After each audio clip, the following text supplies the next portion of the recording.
جی تو ناظرین، جس خبر کا انتظار تھا وہ خبر آ گئی، اور کہا یہ جا رہا تھا کہ پی ڈی ایم پیچھے ہٹ گئی ہے، لیکن پی ڈی ایم پیچھے نہیں ہٹی تھی،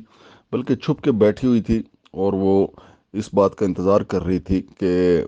وزیر اعلیٰ پنجاب چودھری پرویز لائی کو کب ڈی نوٹیفائی کیا جائے۔ تو ناظرین، آج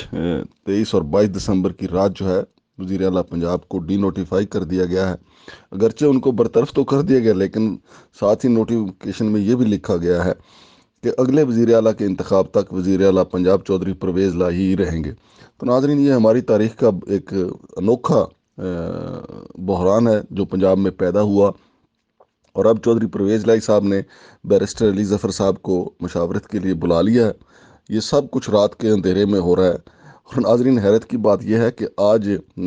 جو ہے سال کی طویل ترین رات ہے،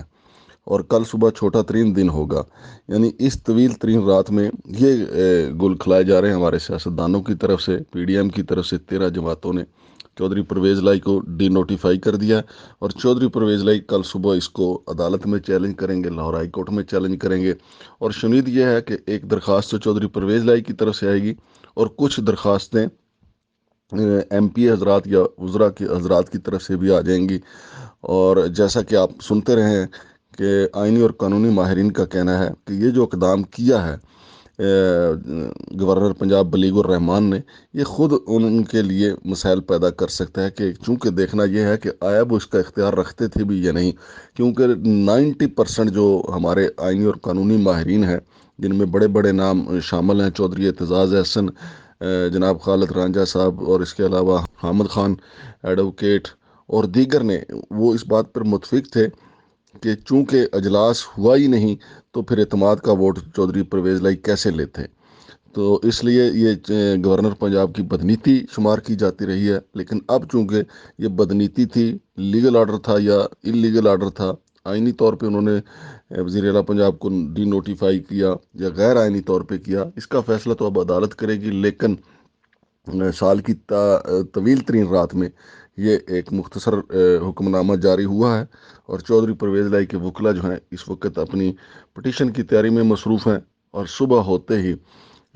جو ہے وہ یہ سارا جو میدان جنگ جو ہے وہ عدالتوں میں شفٹ ہو جائے گا۔ بہرحال سیاست کے طالب علموں کے لیے سیکھنے کے لیے اس میں بہت کچھ ہے، جو سیاست سے دلچسپی رکھتے ہیں، لیکن ملک کے لیے کھونے کے لیے اس میں بہت کچھ ہے، جیسا کہ پہلے اسی کھینچا تانی میں ہم نے تقریباً 16 ارب ڈالر اسی سیاسی کشمکش میں گنوا دیے ہیں۔